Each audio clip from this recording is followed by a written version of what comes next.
How we going, everyone? Good to see you again. Technique Tuesday back for another week. So this week I'm going to go through a movement called monster walks. Now these are a pretty common movement that can be prescribed for, say, rehab, where we're really trying to work that glute activation. So we're getting good hip adduction and abduction while we're walking sideways, and you look a little bit funny while you do it, right? Like, it's called a monster walk for a reason, and put your hands up like Frankenstein as you move to the side. But I want to go through some key points that we coach when we do the movement. So you will need a band, like a hip band or a booty band that they're sometimes called. So these can be great also too for anybody who finds that their knees are caving in a squat. Kind of gives you a bit of a tactile cue, forces you to put those knees out and have them traveling kind of inside your instep over your toes as you do those squats. But we're going to use them for monster walks today. So what you'll need for these is you'll basically put both feet through and you'll have it just above the knee. Now for this as well, it might pay for a lot of people if you've got really thick soled shoes, so you've got a lot of cushion in there, and most running shoes have them, to actually do this with no shoes on. Like the shoes that I'm wearing have a slightly lower sole, but I'll probably take them off if I was doing this movement and I was doing it as part of my session. So from here, what I'm going to do is I'm going to set myself up in a good position. Now, a few really key points that I want to emphasize with this. I'm going to have my feet start just outside my hips and have my toes pointed forwards. Not kind of forwards, but actually forwards.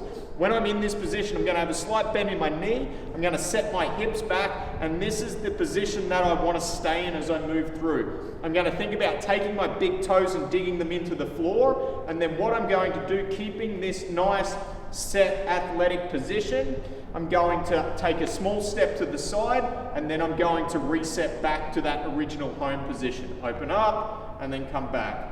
Open up, come back. And what I generally do for this is I'll go, say, 10 meters up, and then I'll go 10 meters the other direction, the whole time being really pedantic about this position. And as you can see, I do look a little bit silly doing it, but this is a really good movement to help strengthen those glutes.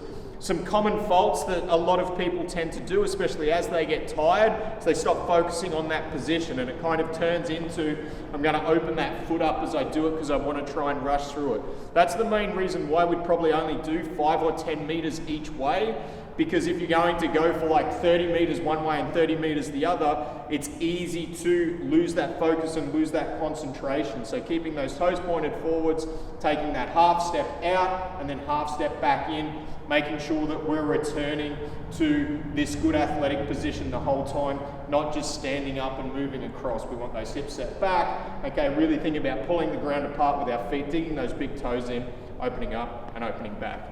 So that's monster walks. That's Technique Tuesday for this week. Hopefully I don't trip over as I take this band off my feet. Almost did, but there you go. Have a go at it. One recommendation, if you're doing this for the first time, don't do it at the start of your training week. Put it as the last thing that you do on the last day, because you'll find those glutes are going to be pretty sore afterwards. That's it. See you next week. Any questions, as always, drop a comment below. We'll see you soon. Bye.